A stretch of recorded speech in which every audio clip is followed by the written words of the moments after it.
भरत का भरद्वाज आश्रम से चित्रकूट के लिए प्रस्थान। परिवार सहित भरत इच्छानुसार मुनि का आतिथ्य ग्रहण करके रात भर आश्रम में ही रहे। फिर सवेरे जाने की आज्ञा लेने के लिए वे महर्षि भरद्वाज के पास गए। पुरुष सिंह भरत को हाथ जोड़े अपने समीप खड़ा देख अग्निहोत्र पूरा कर भरद्वाज जी ने भरत जी से कहा, हे अनग, मेरे आश्रम में ये रात तुम्हारी सुख से तो कटी। तुम्हारे साथ के सब लोग मेरे आतिथ्य से भली भांति संतुष्ट तो हुए। ये कहते हुए तेजस्वी महर्षि भरद्वाज जब आश्रम से बाहर आए तब भरत जी ने हाथ जोड़कर उनको प्रणाम किया और बोले, हे भगवान, मैं सेना सहित इस आश्रम में सुख से रहा और हर प्रकार से आपने हम सबको अतिशय तृप्त किया। हम सब लोगों ने सुखपूर्वक रात बिताई, अच्छे अच्छे घरों में वास किया, बढ़िया बढ़िया स्वादिष्ट भोजन किए। रास्ते में जो कष्ट थकावट हुई थी वह सब हमारी दूर हो गई। हे ऋषि श्रेष्ठ, अब मैं आपसे विदा होकर भाई के पास जाना चाहता हूं। आप मुझे कृपा दृष्टि से देखिए। हे धर्मज्ञ, यह बतलाइए कि उन महात्मा धार्मिक श्री रामचंद्र जी का आश्रम यहां से कितनी दूर है और वहां जाने के लिए कौन सा मार्ग है। भरत जी का ऐसा वचन सुन श्री रामचंद्र जी के दर्शन की लालसा रखने वाले भरत से महातेजस्वी एवं परम तपस्वी भरद्वाज जी बोले, हे भरत, यहां से 2.5 योजन के अंतर पर टूटे फूटे पत्थरों वाले निर्जन वन में चित्रकूट नामक एक रमणीय पहाड़ है। इस पर्वत की उत्तर तरफ मंदाकिनी नदी बहती है। इस नदी के उभय तटों पर पुष्पित वृक्ष लगे हुए हैं और वह नदी रमणीय पुष्पित वन में होकर बहती है। हे तात, उसी से मिला हुआ चित्रकूट पर्वत है। उसी पर्वत पर एक पर्णकुटी में तुम दोनों भाइयों को निश्चय ही वास करते हुए पाओगे। हे महाभाग, हे वाहिनी पते, यमुना के दक्षिण वाले मार्ग से कुछ दूर जाने वाले 2 मार्ग मिलेंगे। आप दाहिने ओर वाले मार्ग से हाथी घोड़ों से युक्त अपनी सेना को यदि ले जाओगे तो तुम्हें श्री रामचंद्र जी का दर्शन हो जाएगा। प्रस्थान करने का विचार सुन महाराज दशरथ की रानियों ने अपनी अपनी सवारियां छोड़ दी और जो रानियां सदा सवारी पर ही चला करती थी वे पैदल चलकर आईं और भरद्वाज को घेर कर खड़ी हो गईं। उनमें से थर-थर कांपती हुई दीन और दुर्बल महारानी कौशल्या ने सुमित्रा सहित भरद्वाज जी के पैर छुए।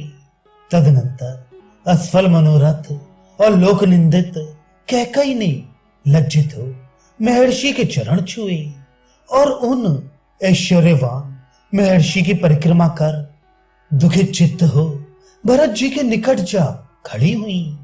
तब दृढ़ व्रतधारी भरद्वाज ने भरत से पूछा, हे भरत, मैं तुम्हारी माताओं का परिचय जानना चाहता हूं। जब धार्मिक भरद्वाज ने यह पूछा तब वचन कहने में चतुर भरत जी ने हाथ जोड़कर कहा, हे भगवान, जो ये दीन, शोक और उपवास के कारण दुर्बल मेरे पिता की पटरानी तथा देवता के समान दिख पड़ती है, सो यही उन पुरुष सिंह एवं विक्रम युक्त सिंह की तरह चलने वाले श्री रामचंद्र को प्रसव करने वाली कौशल्या है।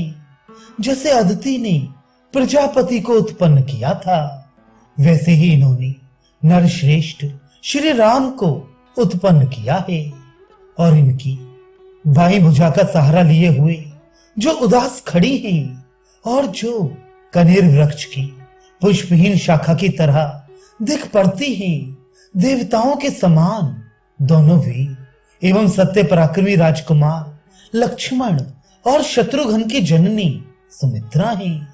हे मुनि, जिसकी करतूत से उन दोनों पुरुष सिंहों का जीवन संकट में पड़ा हुआ है तथा महाराज दशरथ पुत्र वियोग जनित शोक के कारण स्वर्गवासी हुए हैं, वे यही क्रोध युक्त स्वभाव वाली, बुद्धिहीन, गर्वीली, अपने को सुबगा मानने वाली, ऐश्वर्य प्राप्ति की चाह रखने वाली और असती होकर भी अपने को सती समझने वाली इस निष्ठुरा और पापिन कैकई को आप मेरी माता समझिए।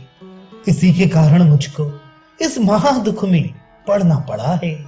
ये कह पुरुष सिंह भरत जी गदगद वाणी हो और लाल नेत्र कर क्रुद्ध हुए नाग की तरह जोर से सांसें लेने लगे।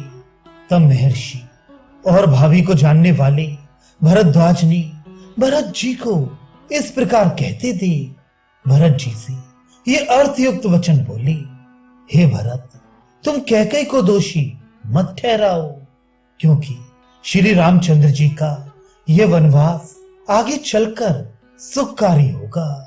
देखो, देव, दानव और बड़े बड़े महर्षियों को श्री रामचंद्र के वन गमन से भलाई ही होगी।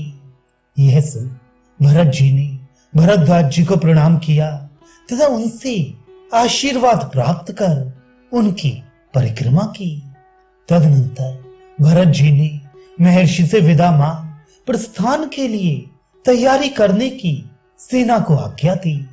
भरत जी की आज्ञा पाकर सब सैनिक घोड़ों पर तथा सुनहले रथों पर सवार हो यात्रा करने लगे।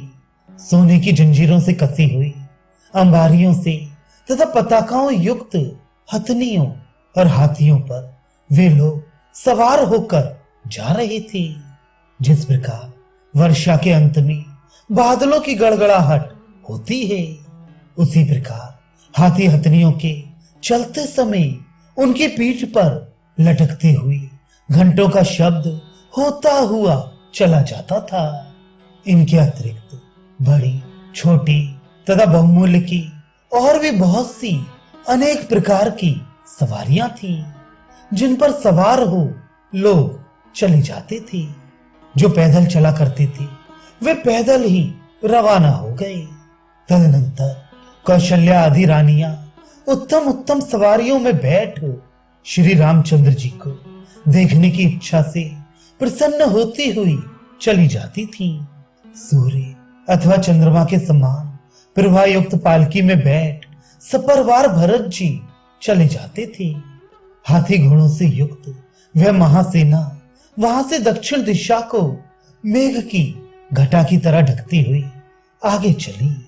उस समय वह सेना हिरणों और पक्षियों से भरे हुए वनों को तथा भागीरथी गंगा के पश्चिम तटवर्ती पहाड़ों और नदियों को मजाती हुई चली जाती थी।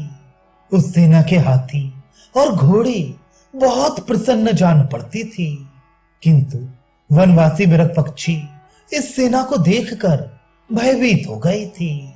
उस समय भरत जी की वह सेना वन में प्रवेश कर बड़ी शोभित हुई।